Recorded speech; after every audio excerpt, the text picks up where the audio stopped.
ആകാംക്ഷ. സാർ. ആകാംക്ഷ ചായ കുടിക്കോ? ഇല്ല. ചായ കുടിക്കില്ലേ?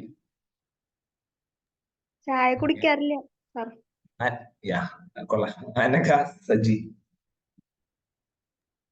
സാർ. അനഘ ചായ കുടിക്കോ? ഇടയ്ക്കൊക്കെ. നിമിഷ, പി എച്ച്. നിമിഷ ചായ കുടിക്കോ? കുടിക്കും സാർ. എന്ത് ചായ കുടിക്കണം? ഏ എന്ത് ടൈപ്പ് ചായ കുടിക്കണം? കട്ടൻ ചായ. അതിൽ എന്ത് ഇല ഇടണേ? തേയില. എവിടെ നിന്നാണ് ആ തേയില പറഞ്ഞത്? അങ്ങനെ നമ്മൾ യൂഷ്വലി വാങ്ങിക്കുമ്പോ ഇപ്പൊ ടാറ്റയുടെ തേയിലയുണ്ട്, കണ്ണൻ ദേവന്റെ തേയിലയുണ്ട്, ABTയുടെ തേയിലയുണ്ട് അല്ലേ? കണ്ണൻ ദേവൻ. ആ, അപ്പൊ നമ്മൾ ആ ബ്രാൻഡുകൾ ഉപയോഗിച്ചാണ് വാങ്ങിക്കുക. അപ്പൊ ചില തേയിലകള് ചില സ്ഥലങ്ങളിൽ, അതായത് ഹില്ലി ഏരിയാസിൽ മാത്രമാണ് തേയിലകൾ ഉണ്ടാവാറ്. എല്ലാവരും ശ്രദ്ധിച്ചോ. ഈ തേയിലകൾ ചില സ്ഥലങ്ങളിൽ മാത്രമേ വളരുള്ളൂ, ചില തേയിലകൾ. അപ്പൊ നിങ്ങൾ കേട്ടിട്ടുണ്ടാവും ഡാർജിലിംഗ് എന്നൊരു സ്ഥലമുണ്ട്, ഡാർജിലിംഗ്. ഡാർജിലിംഗിലെ തേയില വളരെ ഫേമസ് ആണ്, ഡാർജിലിംഗ് ടീ.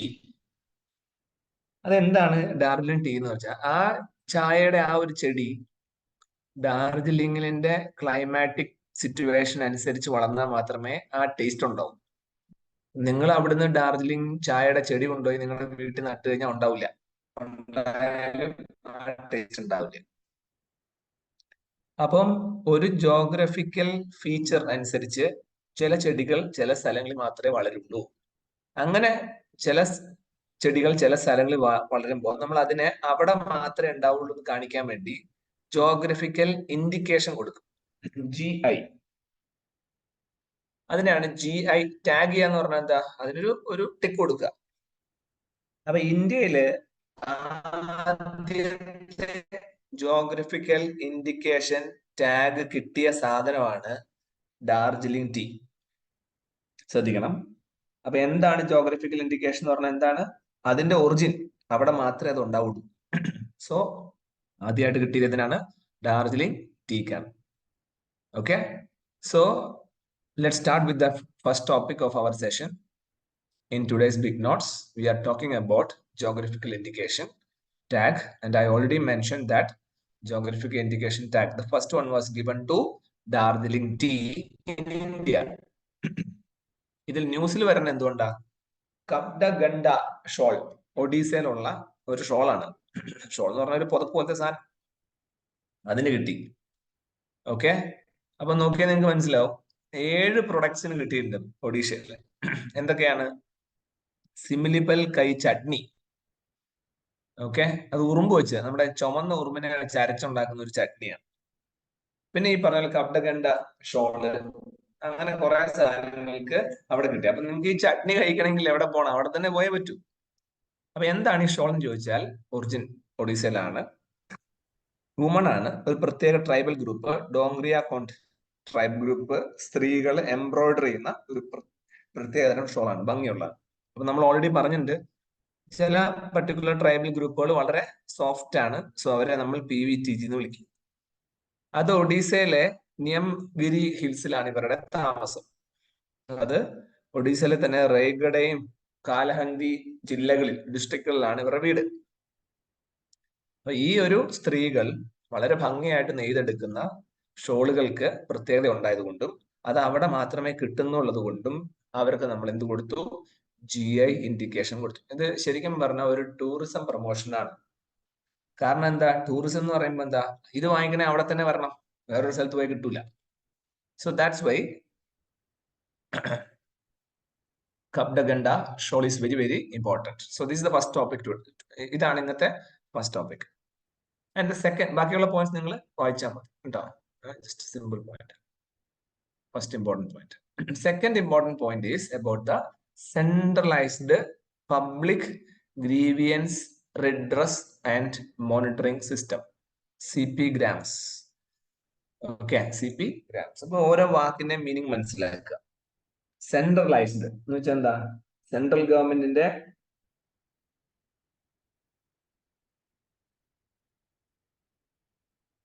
ഒരു മിനിറ്റ്.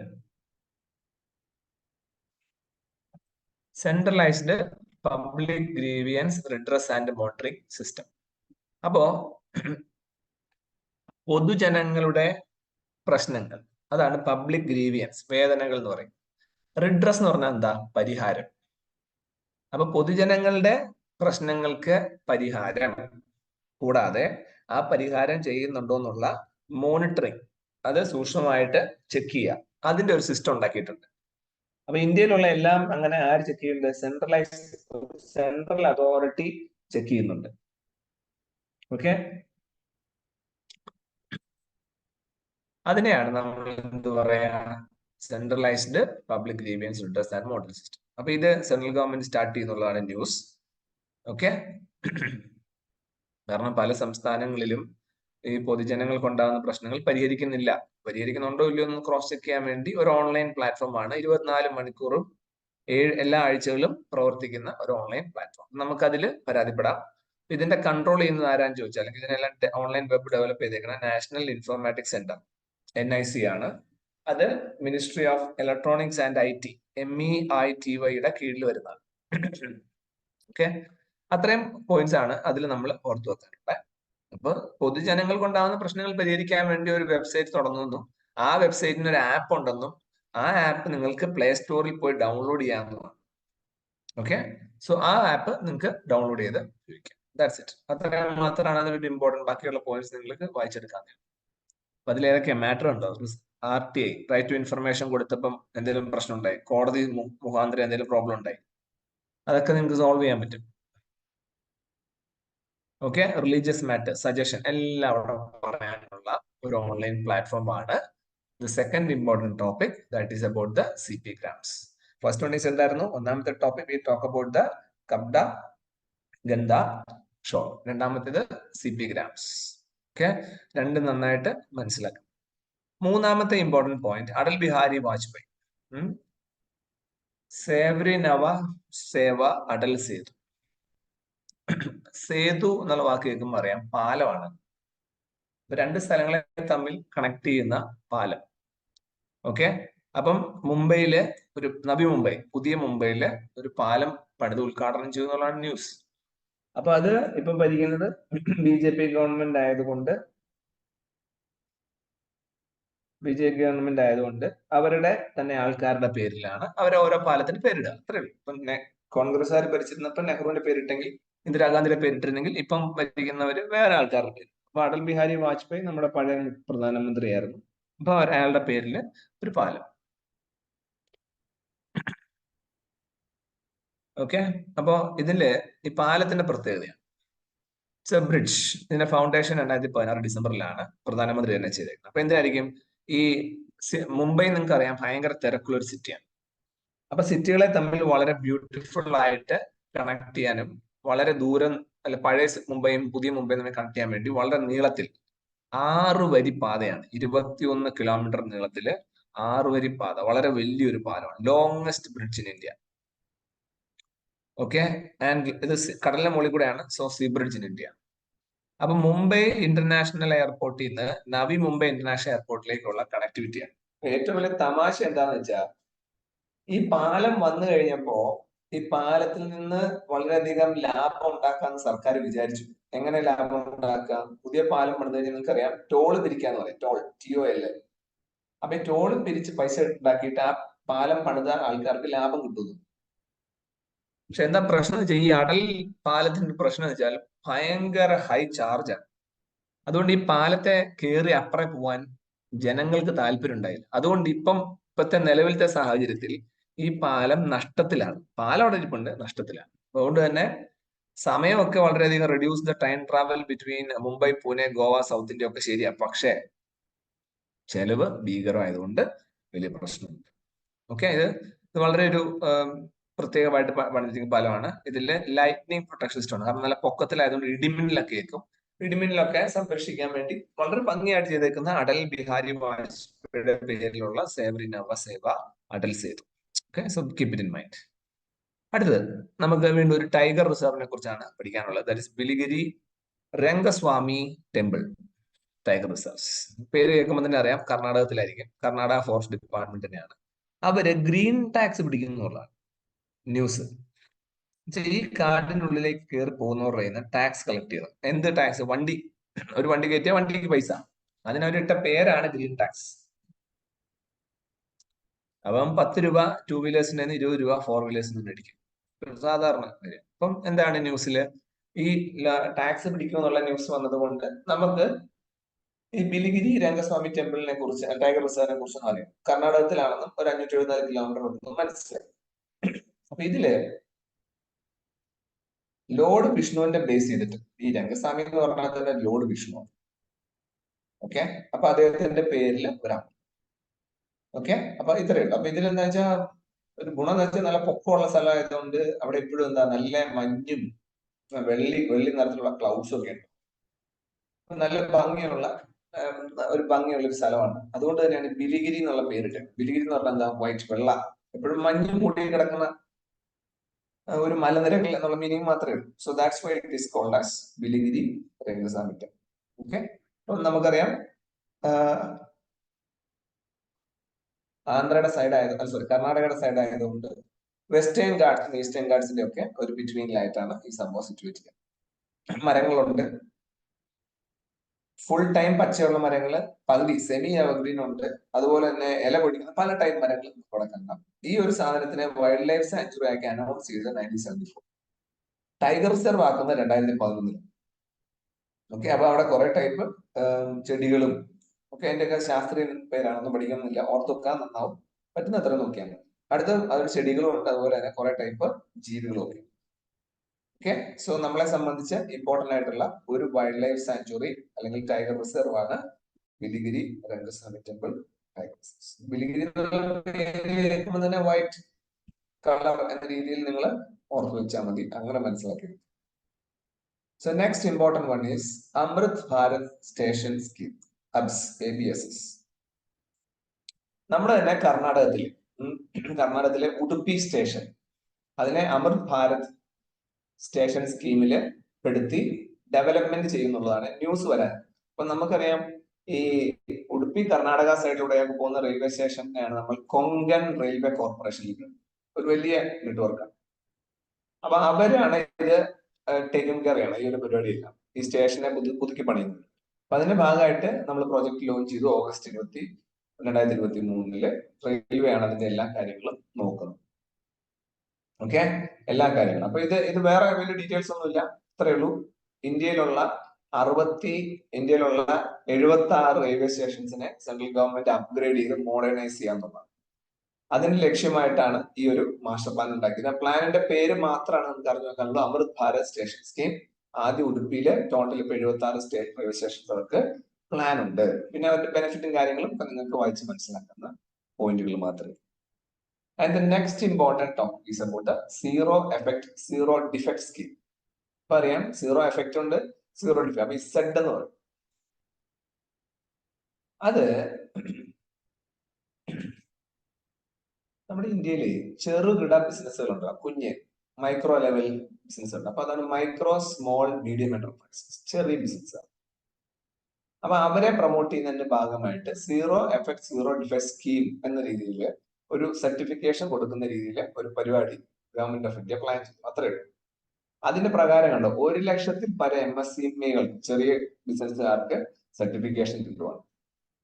അപ്പൊ കുഞ്ഞു കമ്പനികളെ സർട്ടിഫിക്കേഷൻ ചെയ്ത് കൊടുക്കുവാനുള്ള ഗുണം എന്താന്ന് വെച്ചാൽ അവർ വലുതാവുമ്പോൾ അവർ വലിയ കമ്പനിയായി മാറുകയും അതിൽ നിന്ന് ടാക്സുകൾ കൂടുതൽ കിട്ടുകയും അത് ഗവൺമെന്റിന് കൂടുതൽ മുതൽക്കൂട്ടാവുകയും ചെയ്യും. ഇതാണ് അതിന്റെ പോയിന്റ്.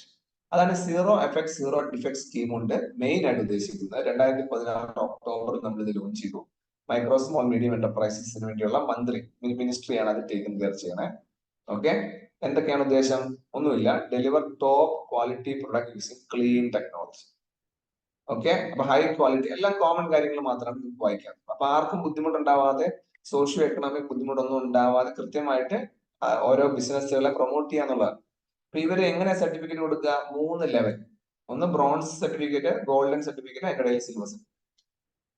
ഓക്കെ, അപ്പൊ ആ കമ്പനിക്കാര് നല്ല ബിസിനസ് ഉണ്ടാക്കുവാണെങ്കിൽ അതുവഴി എന്തുണ്ടാവും? ജനങ്ങൾക്ക് ബെനിഫിറ്റ് ഉണ്ടാവും എന്നുള്ളതാണ് പോയിന്റ്. സിമ്പിൾ ആണ്. അപ്പൊ ഇന്നത്തെ ഈ ഒരു ഫസ്റ്റ് ബിഗ് നോട്ട്സിന്റെ സെഷനിൽ what we discuss till now we discuss about the first topic that is about the കംഡഗണ്ട shawl that shawl got the geographical indication. അതുമായിട്ട് ബന്ധപ്പെട്ട ഒരു ചായയുടെ കാര്യം ഞാൻ പറഞ്ഞിട്ടുണ്ട്. Keep it in mind. രണ്ടാമത്തെ പോയിന്റ് എന്താണ്? Public grievance redress and monitoring system. Okay, so അതിന്റെ ഡീറ്റെയിൽസ് ഓർത്ത് വെക്കുക. And third one is about the Atal Bihari Vajpayee Sewri നമസ്കാരം, അടൽ സേരി. അപ്പൊ അതിന്റെ പോയിന്റ് നമ്മൾ ഓർത്ത് വെക്കുക. ഫോർത്ത് പോയിന്റ് ഈസ് ആ മഞ്ഞ് മൂടിയ മലനിരകളുള്ള ഒരു tiger reserve, that is Biligiri Rangaswamy temple tiger reserve. So അതിന്റെ ഡീറ്റെയിൽസ് ഓർത്ത് വെക്കുക. Next important topic is about the Atal Bharat station scheme. സ്റ്റേഷൻസിനെ ബ്യൂട്ടിഫുൾ ആക്കാനുള്ള പരിപാടിയാണ്. And the final topic we talk about is zero effect, zero defect scheme. Okay, business MSME developments ആണ് അതിൽ. Okay, അപ്പൊ നമ്മൾ ഇന്നത്തെ ഫസ്റ്റ് ടോപ്പിക്കില് discuss about the this much topic. So keep it in mind. Sreelakshmi, ഞാൻ പറഞ്ഞത് മനസ്സിലായോ?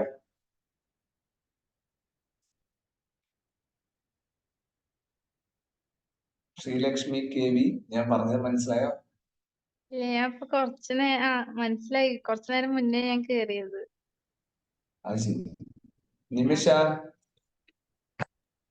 മനസ്സിലായി sir. Okay. Gopika, sir first geographical indication tag കിട്ടിയ സാധനം ഏതാ?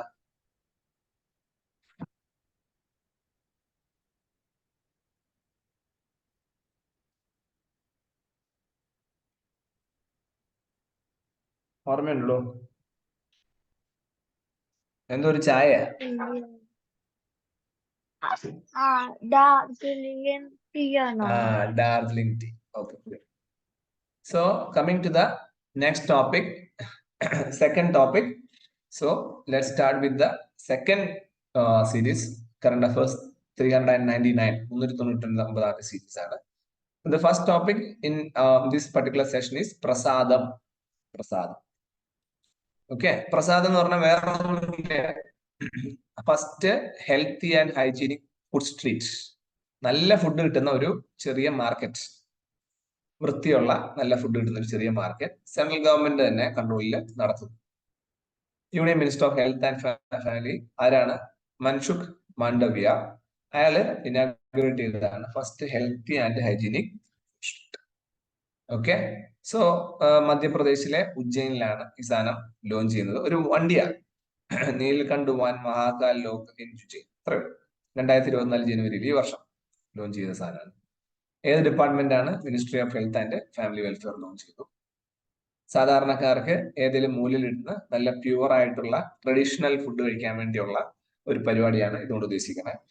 ടൂറിസ്റ്റുകൾക്കും വന്ന് കഴിക്കാം. അപ്പൊ ഇന്ത്യയിലെ ആദ്യത്തെ first healthy and hygienic food street ആയിട്ട് നമ്മൾ ഇതിനെ പ്ലാൻ ചെയ്തു. ഓക്കെ, ഇതൊരു ഏകദേശം 1000 സ്ക്വയർ മീറ്റർ വിത്തതിൽ ഒരു 19 കടകൾ അടുപ്പിച്ചിരുന്നിട്ട് ഫുഡ് കൊടുക്കും. അപ്പൊ വലിയൊരു ഡൈനിങ് സിസ്റ്റത്തില് ആണ്. ഇതൊരു അമ്പലമായിട്ട് ബന്ധപ്പെട്ട് കിടക്കുന്ന മഹാകാലേശ്വർ ടെമ്പിളിൽ ഏകദേശം 1.5 ലക്ഷം ഡിവോട്ടീസ് എല്ലാ വർഷവും വരുന്നത്. അപ്പൊ അവർക്ക് വേണ്ടിയാണ് ഉജ്ജയിനിൽ ഇത് പ്ലാൻ ചെയ്തിട്ടുള്ളത്. ഇതിന്റെ ഭാഗമായിട്ട് കളിക്കാനുള്ള ഏരിയ ഉണ്ടാവും, ഡ്രിങ്കിങ് വാട്ടർ ഉണ്ട്, CCTV ഉണ്ട്, അങ്ങനെ കുറച്ച് കാര്യങ്ങൾ. So that is about the first important scheme, Prasadam. Okay, so Prasadam എന്താണെന്ന് ഓർത്തു. Simple scheme. And second topic which we need to understand is about the one vehicle one FASTag. ഇപ്പൊ tag എന്ന് ഞാൻ പറഞ്ഞുള്ളൂ, അതുപോലെ ഒരു സാധനമാണ് ഫാസ്ടാഗ്. ഫാസ്ടാഗ് എന്ന് പറഞ്ഞാൽ നിങ്ങൾക്കറിയാം, നമ്മൾ ഈ ഹൈവേയിലൂടെ ഒക്കെ പോകുമ്പോൾ ടോൾ പ്ലാസ ഉണ്ടാവും. ടോൾ പ്ലാസയിൽ നമ്മൾ പൈസ കൊടുത്തിട്ട് വേണം ആ റോഡിലൂടെ കയറാൻ. അപ്പം ഈ ടോൾ പ്ലാസയിൽ പൈസ കൊടുക്കണമെങ്കിൽ നമ്മൾ എന്ത് ചെയ്യണം? നമ്മൾ വണ്ടി നിർത്തി നമ്മുടെ ജനലിൽ താത്തി പൈസ കൊടുത്ത് അവർ റെസീപ്റ്റ് ടൈപ്പ് ചെയ്ത് തന്ന് അത് മേടിച്ചോണ്ട് പോകും. ഭയങ്കര ടൈം എടുക്കുന്നത് കൊണ്ട് തന്നെ ടോൾ പ്ലാസകളിൽ ഭയങ്കര തിരക്ക് വരാം. ഇതിനെ സോൾവ് ചെയ്യാൻ വേണ്ടിയാണ് നമ്മൾ എന്ത് ചെയ്തേ? വണ്ടിയിൽ തന്നെ ഒരു സാധനം ഒട്ടിച്ചു വെക്കും. ആ സാധനം ഒട്ടിച്ചു വെച്ച് കഴിഞ്ഞാൽ ആ സാധനവും ഈ ടോൾ പ്ലാസയിലുള്ള ഒരു ഡിവൈസുമായിട്ട് കണക്ട് ആയിക്കോളും ഓട്ടോമാറ്റിക്കലി. അങ്ങനെ നമ്മുടെ അക്കൗണ്ടിൽ നിന്ന് ഈ ടോളിൽ എത്ര രൂപയാണോ ആ പൈസ മാത്രം അവരുടെ അക്കൗണ്ടിലേക്ക് ട്രാൻസ്ഫർ ചെയ്യും. അപ്പൊ അങ്ങനെ ചെയ്യുമ്പോൾ ഗുണം എന്താ വെച്ചാൽ നമ്മൾ അവിടെ വെയിറ്റ് ചെയ്യേണ്ട ആവശ്യമില്ല, വണ്ടി ഇങ്ങനെ ഓടിച്ചങ്ങ് പോയാൽ. അപ്പൊ നമ്മുടെ കാറിലും ബൈക്കിലില്ല കാറിലൊക്കെ ഒട്ടിച്ചു വെക്കുന്ന ആ ഒരു സാധനം എന്ന് പറഞ്ഞ പേരാണ് റേഡിയോ ഫ്രീക്വൻസി ഐഡന്റിഫിക്കേഷൻ അഥവാ RFID. ഈ RFID ഇപ്പൊ നിങ്ങളെ വീട്ടിലെ വണ്ടിയിൽ എവിടെ ഒട്ടിച്ചു നോക്കിയാൽ മനസ്സിലാവും. ഇങ്ങനെ ചുരുങ്ങിയിരിക്കുന്ന ഒരു സാധനമാണ്, ഒരു കമ്പി, അതാണ് ഒട്ടിച്ചു വെക്കുന്നത്. അത് നമ്മുടെ ഫോണിലെ അല്ലെങ്കിൽ നമ്മുടെ ബാങ്ക് അക്കൗണ്ടായിട്ട് കണക്റ്റഡ് ആയിരിക്കും. അപ്പം ഈ ടോൾ പ്ലാസയുടെ മുകളിൽ ഈ RFID-യില് വായിക്കാൻ വേണ്ടിയുള്ള അല്ലെങ്കിൽ മനസ്സിലാക്കാനുള്ള RFID റീഡർ എന്നൊരു സാധനം വെച്ചിട്ടുണ്ട്. അപ്പൊ ഒരു കാറ് വന്നിങ്ങനെ പാസ്സായിട്ട് പോകുമ്പോ ശരിക്കും ഈ RFID റീഡർ കാറിന്റെ മുകളിൽ ഒട്ടിച്ചു വെച്ചേക്കുന്ന RFID ടാഗിനെ ഐഡന്റിഫൈ ചെയ്യുകയും ഇവർ തമ്മിൽ ഒരു കമ്മ്യൂണിക്കേഷൻ വരികയും കാറിന്റെ ഓണറിന്റെ അക്കൗണ്ടിൽ നിന്ന് ആ അക്കൗണ്ടിലേക്ക് പൈസ പോയിച്ചു. അപ്പൊ എന്താ, പെട്ടെന്ന് വണ്ടി ഓടിച്ചത് പോയാൽ. അപ്പം എല്ലാ വണ്ടികളിലും ഈ സാധനം വെക്കണം, ഫാസ്ടാഗ് വെക്കണം, നിയമമുണ്ട്. National highway authority of India ഒരു ഇനിഷ്യേറ്റീവ് എടുക്കുവാണ്. എന്താണ്? 1 vehicle 1 fast. ഓക്കെ, അപ്പൊ ഇത് ചുമ്മാ മേടിച്ചു വെക്കാൻ പാടില്ല. ഫാസ്ടാഗില് അത് മേടിക്കുന്ന ആളുടെ ഡീറ്റെയിൽസ് വേണം, നോ യുവർ കസ്റ്റമർ, എല്ലാ ഡീറ്റെയിൽസും. ഓക്കെ, അങ്ങനെ ഒരു ബാങ്ക് പോലെ തന്നെയാണ് ഉണ്ട്. അപ്പൊ ഇത് ഇല്ലെങ്കിൽ എന്ത് ചെയ്യും? ഇതില്ലെങ്കിൽ അവരെ ബ്ലാക്ക് ലിസ്റ്റ് ചെയ്യും, ആ വണ്ടി ലോക്ക് ചെയ്യും എന്നുള്ളതാണ് ഉദ്ദേശിക്കുന്നത്. അപ്പൊ അവർക്ക് പോകാൻ പറ്റില്ല. ഈ ഒരു സ്കീം 2019 ഡിസംബർ 1 ലോഞ്ച് ചെയ്തു. അപ്പം റോഡിൽ കൂടെ പോകുന്നതുകൊണ്ട് ministry of road transport highway ആയിരിക്കും പ്ലാൻ ചെയ്തത്. അപ്പൊ ഞാൻ പറഞ്ഞ പോലെ ടോൾ പ്ലാസയിൽ ടോൾ കളക്ഷൻ ഇലക്ട്രോണിക്കലി കളക്ട് ചെയ്യാനുള്ള പരിപാടി ഉദ്ദേശിക്കുന്നത്. വണ്ടി അങ്ങ് ഓടിച്ചു പോയാൽ മാത്രം മതി. ഇതിലെന്ത് ഏത് ടെക്നോളജി ഉപയോഗിക്കണേ? Radio frequency identification. ഞാൻ പറഞ്ഞ പോയിന്റ്സ് എല്ലാം അതിലുണ്ട്. First of the points you just read. Okay, and third one is പ്രധാനമന്ത്രി e bus Sewa scheme. E bus എന്ന് പറയുമ്പോൾ സ്വാഭാവികമായിട്ടും ഇന്ത്യയിലെ ടൗണുകളിൽ, തിരക്കുള്ള ടൗണുകളിൽ കറണ്ടിനെ ഉപയോഗിച്ച്, അതായത് പൊല്യൂഷൻ കുറയ്ക്കുന്ന വണ്ടികൾ. അപ്പൊ union housing and urban affair ministers Hardeep Singh Puri ഇയാളാണ് അനൗൺസ് ചെയ്തത് ആദ്യത്തെ ഈ ബസ് സേവാ സ്കീം. 2023 കഴിഞ്ഞ വർഷം ലോഞ്ച് ചെയ്തതാണ്. എന്താണ് ഈ ബസ്? പബ്ലിക് ട്രാൻസ്പോർട്ടിലേക്ക് പതുക്കെ ഈ ഇലക്ട്രോണിക് ബസ്സുകളെ കൊണ്ടുവരാൻ വേണ്ടിയാണ്. അപ്പൊ അങ്ങനെ കൊണ്ടുവരുമ്പോൾ എന്താ, പൊല്യൂഷൻ കുറയും. 10,000 ഇലക്ട്രോണിക് ബസ്സുകൾ അതിനുവേണ്ടി എല്ലാ സിറ്റികളിലായിട്ട് വാങ്ങിച്ച് ഷെയർ ചെയ്യും. അപ്പൊ എവിടെ കൊടുത്തിട്ടുണ്ട്? എല്ലാ ക്യാപിറ്റൽ സിറ്റിയിലും, അതുപോലെ തന്നെ നോർത്ത് ഈസ്റ്റേൺ സ്റ്റേറ്റിലും മലനിരകളിലൊക്കെ ഹില്ലി സ്റ്റേറ്റ്സിലും ഒക്കെ നമ്മളിതാലുണ്ട്. ഓക്കെ, സോ അങ്ങനെ എല്ലാ ടൗണുകളെയും ഇങ്ങനെയുള്ള വണ്ടികൾ കൊണ്ടുവന്ന് അവർക്ക് ഗുണമുണ്ടാക്കുന്ന രീതിയിൽ. ഇത് ഗവൺമെന്റ് തന്നെ വണ്ടി മേടിക്കുന്നില്ല, പ്രൈവറ്റുകാരുടെ പബ്ലിക് പ്രൈവറ്റ് പാർട്ട്ണർഷിപ്പിലും വണ്ടി വാങ്ങിക്കാം. അങ്ങനെയൊക്കെ ചെയ്യാൻ പറ്റും. അതുപോലെ തന്നെ green urban mobility insurance, Gumi എന്ന പേരിലും നമ്മൾ ഈ പ്രൊജക്ട് ലോഞ്ച് ചെയ്തിട്ടുണ്ട്. അപ്പം ഗ്രീൻ ഹൗസ് ഗ്യാസുകൾ വണ്ടിയിൽ നിന്ന് പുറത്തേക്ക് വരുന്ന carbon dioxide, nitrogen oxide പോലുള്ള സാധനങ്ങൾ ഒഴിവാക്കുക എന്നുള്ളതാണ് ഉദ്ദേശിക്കുന്നത്. അപ്പൊ ഈ ഒരു മോഡൽ പക്ഷേ പബ്ലിക്കിനും പ്രൈവറ്റിനും ചേർന്നായതുകൊണ്ട് ഈ ഒരു മോഡലിനെ നമ്മൾ PPP മോഡൽ എന്ന് പറയും. 10 വർഷത്തേക്ക് ഈ വണ്ടി സപ്പോർട്ട് ചെയ്ത് ഓടിക്കണം, ഇതൊക്കെയാണ് ഉദ്ദേശിക്കുന്നത്. സോ പ്രധാനമന്ത്രി e bus Sewa scheme important points ആണ്, ഓർത്തു വെക്കണം, market. And next important topics about the Digi Yatra. Digi യാത്ര, ഓക്കെ. അപ്പൊ ഡിജി യാത്ര എന്ന് പറഞ്ഞാല് എന്താണ്? എയർപോർട്ടുകൾ വഴി നിങ്ങൾ ആൾക്കാരെ പറ്റിച്ചൊക്കെ പല കള്ളക്കടത്തുകളൊക്കെ ചെയ്യുന്നില്ലേ? ഓക്കെ, അപ്പൊ അതെല്ലാം ഡിജിറ്റലൈസ് ചെയ്യാൻ വേണ്ടിയുള്ളൊരു കൺസെപ്റ്റ് ആണ് നമ്മൾ ഡിജി യാത്ര എന്ന് പറയുന്നത്. കാരണം തിരക്ക് വരുന്ന സമയങ്ങളിലൊക്കെ ഭയങ്കര, ഹോളിഡേ സീസണിലൊക്കെ എയർപോർട്ടിലൊക്കെ ഭയങ്കര തിരക്കാവുമ്പോൾ ഈ അവിടെയുള്ള സ്റ്റാഫുകൾക്ക് എല്ലാവരും ഒന്നും കറക്റ്റ് ആയിട്ട് നോക്കാൻ പറ്റുന്നില്ലേ? ഓക്കെ, അപ്പം അങ്ങനെ വരുമ്പോ എന്താ ഗുണം? ഈ security persons and private staffs were collecting facial biometrics at the airport entry gate without the consent or knowledge of the passengers for the DigiYatra app. Okay, അങ്ങനെ ആൾക്കാർ സ്ഥിരമായിട്ട് പോകുന്നവരുടെ ഫോട്ടോ എടുത്ത് വെച്ചിട്ട് ആ ഫോട്ടോ ഓട്ടോമാറ്റിക്കലി സ്കാൻ ചെയ്ത് അയാൾ ഇങ്ങനെ കടന്നു പോകുമ്പോൾ അയാളെ ഇനി നോക്കണ്ട, അയാൾ നമ്മുടെ ആളാണെന്ന് പറയുന്ന രീതിയിലേക്ക് ടെക്നോളജി മാറും. അതാണ് ഡിജിയാത്ര. അപ്പൊ industry led initiative and uses spatial technology. അപ്പം ഞാനിങ്ങനെ എയർപോർട്ടിലേക്ക് നടന്നു പോവാണെങ്കിൽ എന്നെ പോലീസുകാരും തടഞ്ഞു നിർത്തൂല. കാരണം നടന്നു പോകുന്ന എന്റെ മുഖം ദൂരെയുള്ള ക്യാമറ വെച്ച് സ്കാൻ ചെയ്ത് ഓക്കെ അയാൾ ഓക്കെ ആണ്, അയാളെ വിട്ടു എന്ന രീതിയിലുള്ള ഇൻഫർമേഷൻ. അപ്പൊ ഇതാണ് ഒരു ആപ്പ് ഉപയോഗിച്ചാണ് വർക്ക് ചെയ്യുക. Decentralised mobile based ID storage platform. അപ്പൊ അതിൽ ഓൾറെഡി എന്തുണ്ട്? എന്റെ ട്രാവൽ ഡീറ്റെയിൽസും എന്റെ ആധാർ കാർഡും എല്ലാം അതിൽ ഓൾറെഡി ഉണ്ടാവും. അപ്പൊ എന്താ, എളുപ്പത്തില് കയറി പോവാം. So ministry of civil aviation and Digi Yatra foundation ആണ് ഇത് ലോഞ്ച് ചെയ്തിട്ടുള്ളത്. നോക്കാം. ഓക്കെ, സോ ഡിജിറ്റലി എല്ലാവരെയും നമ്മൾ സോൾവ്. അത് ഇത്രയുള്ള പോയിന്റ്സ്, വളരെ ഇമ്പോർട്ടൻ്റ് ഒന്നുമില്ല. First of the points you can. ഇനി നമ്മൾ ഓൾറെഡി ഞാൻ ഒരിക്കൽ പറഞ്ഞതാണ് കഴിഞ്ഞ ക്ലാസ്സുകളിലൊക്കെ, ഫോറിൻ കോൺട്രിബ്യൂഷൻ റെഗുലേഷൻ ആക്ട്, ഫെട്ര കോൺട്രിബ്യൂഷൻ. ആ ഫോറിൽ നിന്ന് ഇങ്ങോട്ട് പൈസ വരുന്നതിനെ ഒന്ന് കൺട്രോൾ ചെയ്യാൻ നോക്കും. അപ്പൊ ഓൾറെഡി ഞാൻ അത് ഡിസ്കസ് ചെയ്ത പോയിന്റ് ആയതുകൊണ്ട് മറ്റു ഡീറ്റെയിൽസിലേക്ക് ഞാൻ പോകുന്നില്ല. മിനിസ്ട്രി ഓഫ് ഹോം അഫയേഴ്സ് ആണ് ഇത് ഹാൻഡിൽ ചെയ്യുന്നത്. ഓക്കെ, അപ്പൊ ഇത് എമർജൻസിയിലാണ്. ഇന്ത്യക്ക് അടിയന്തരാവസ്ഥ കാലം വന്നപ്പോ മറ്റു രാജ്യക്കാരിൽ നിന്നുള്ള പൈസ ഇന്ത്യയിലേക്ക് വരികയും ആ പൈസ ഉപയോഗിച്ച് ഇന്ത്യയിലുള്ള ആൾക്കാർ ഇന്ത്യക്കെതിരെ പ്രവർത്തിക്കുകയും ചെയ്തു. അപ്പൊ ഞാനിത് പഠിപ്പിച്ചപ്പോ കാനഡയുടെ ഒരു എക്സാമ്പിൾ പറഞ്ഞു റീസെന്റ്. അതായത് സിഖുകാരെ, ഇന്ത്യയിലെ സിഖ് കലാപം, അതിനുള്ള ഫണ്ടിങ് എവിടുന്ന, പൈസ എവിടുന്ന വന്നു എന്നൊക്കെ ചോദിച്ചാൽ ഇതാണ്. അപ്പം അതുകൊണ്ട് തന്നെ ഇന്ത്യക്ക് അകത്തുള്ള ആഭ്യന്തര കാര്യങ്ങൾ നോക്കുന്ന മിനിസ്ട്രി ഓഫ് ഹോം അഫയേഴ്സ് എന്ത് ചെയ്തു, അവര് ഇതിനെ കൺട്രോൾ ചെയ്യുന്നതാണ് ഈ ആക്ട് കൊണ്ട് ഉദ്ദേശിക്കുന്നത്. ഓക്കെ, അപ്പൊ ഏത് NGO ആണെങ്കിലും അവർക്ക് ഇനി ഓൺലൈനായിട്ട് അവർ അപ്ലൈ ചെയ്തിട്ട് അവര് ഈ പറഞ്ഞ മിനിസ്ട്രി ഓഫ് ഹോം അഫയേഴ്സിന്റെ അടുത്ത് ചെന്ന് എൻക്വയറി, ഇന്റലിജൻസ് ബ്യൂറോടൊക്കെ ചോദിച്ചിട്ട് മാത്രമേ ഇവിടെ കാര്യങ്ങൾ ചെയ്യാൻ പറ്റൂ. അപ്പൊ കുറച്ചുകൂടെ സ്ട്രിക്റ്റ് ആക്കി എന്നുള്ളതാണ് news. Next one is about an important temple, Jagannath temple. നിങ്ങൾക്ക് കേട്ടിട്ടുണ്ടാവും പൂരി ജഗന്നാഥ ടെമ്പിൾ. അപ്പൊ അവിടെ ഒരു വലിയ ഹെറിറ്റേജ് കോറിഡോർ പണിതെന്നുള്ളതാണ് 17 ജനുവരി 2014 അത് ഓപ്പൺ ടു ദ പബ്ലിക്. അപ്പൊ എന്താണ് പൂരി ജഗന്നാഥ ടെമ്പിളിന്റെ പ്രത്യേകത? നമ്മുടെ ഈ 12ാമത്തെ സെഞ്ചുറിയിലെ അനന്തവർമ്മൻ ചോടഗംഗ എന്ന ഒരു ഗംഗ ഡൈനാസ്റ്റിയിൽ പെടുന്ന, ഈസ്റ്റേൺ ഗംഗ ഡൈനാസ്റ്റിയിൽ പെടുന്ന രാജാവ് പണിത ഭീകര ഒരു അമ്പലമാണ്. പിന്നീട് ഗജപതീസിന്റെ റൂളേഴ്സ്, ഗജപതീസ് ഒക്കെ റീബിൽഡ് ചെയ്തു ഇതിനെ എന്നുള്ളതാണ് മറ്റൊരു ഇമ്പോർട്ടൻസ്. അപ്പൊ ഇത് ഈ ഒരു വളരെ ഇമ്പോർട്ടന്റ് ആയിട്ടുള്ളൊരു അമ്പലം ഇന്ദ്രയമുന രാജാവുമായിട്ടും അദ്ദേഹത്തിന്റെ ടെമ്പിളുമായിട്ടും പതുക്കെ കണക്ട് ചെയ്ത് കിടക്കുന്നുള്ളതാണ്. നമ്മളെ സംബന്ധിച്ച്, ഇന്ത്യക്കാരെ സംബന്ധിച്ച് ഇപ്പോ ഇന്ത്യയിലുള്ള തീർത്ഥാടകര് പോകുന്ന ഒരു ഫേമസ് സ്ഥലമാണ് ഈ പൂരി ജഗന്നാഥ ടെമ്പിൾ. അവിടെ ഉപയോഗിച്ചിട്ടുണ്ട് എഴുതിയിട്ടുണ്ടോ, Hindu pilgrimage site as a part of Chardham. ഈ ചാർധാം എന്ന് പറഞ്ഞാൽ 4, ധാം എന്ന് പറഞ്ഞാൽ അമ്പലം എന്ന് വിചാരിച്ചാൽ മതി. അപ്പം 4 അമ്പലങ്ങളിൽ പോയി വരുന്ന പോലെ, അല്ലെങ്കിൽ മഹാവിഷ്ണുവിന്റെ 4 അമ്പലങ്ങളിൽ പോയി വരിക, അല്ലെങ്കിൽ പരമശിവന്റെ 4 അമ്പലങ്ങളിൽ പോയി വരിക, അങ്ങനെയുള്ള 4 ക്ഷേത്ര ദർശനങ്ങൾക്കാണ് ചാർ ധാം ദർശൻ എന്നൊക്കെ പറയും. അൾട്ടിമേറ്റ്ലി ഇതിന്റെ ഒരു ഉദ്ദേശം എന്ന് വെച്ച് കഴിഞ്ഞാൽ ഈ പറഞ്ഞ പോലെ ഭക്തർക്ക് അല്ലെങ്കിൽ ഇങ്ങനെയുള്ള ആൾക്കാർക്ക് ഇങ്ങനെ ട്രാവൽ ചെയ്യുന്ന വഴി അതാത് സംസ്ഥാനങ്ങൾക്ക് ഒരു ടൂറിസം ബേസ് ചെയ്തിട്ട് വരുമാനം കിട്ടുന്നു. റിലീജിയസ് ടൂറിസം എന്ന് വേണമെങ്കിൽ പറയാം. Okay, so lord Jagannath and Balabhadra, Subhadra, ഇത്ര ആൾക്കാർ. അപ്പൊ ലോർഡ് വിഷ്ണു ആണ്, വിഷ്ണുവിന്റെ അമ്പലങ്ങൾ മാത്രമാണ്, വേറൊന്നും അതിൽ ഇല്ല.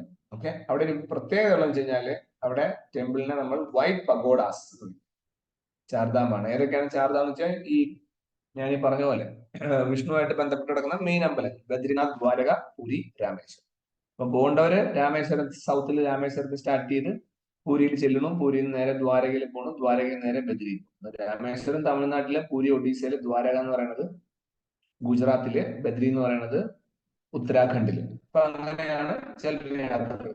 സോ അങ്ങനെയാണ് യാത്രകൾ.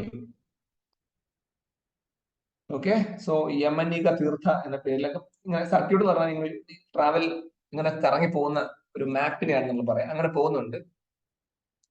ഓക്കെ, വളരെ ഭംഗിയുള്ള ഒരു ടെമ്പിൾ ആണ്. അപ്പൊ അവിടെ വലിയൊരു രഥമുണ്ട്. രഥയാത്ര ഫെസ്റ്റിവൽ ഒക്കെ ഭയങ്കര ഫേമസ് ആണ്, എല്ലാ വർഷവും ഉണ്ട്. രഥം വലിയ രഥം വലിച്ചു പോകുന്ന വലിയ ഫെസ്റ്റിവൽ.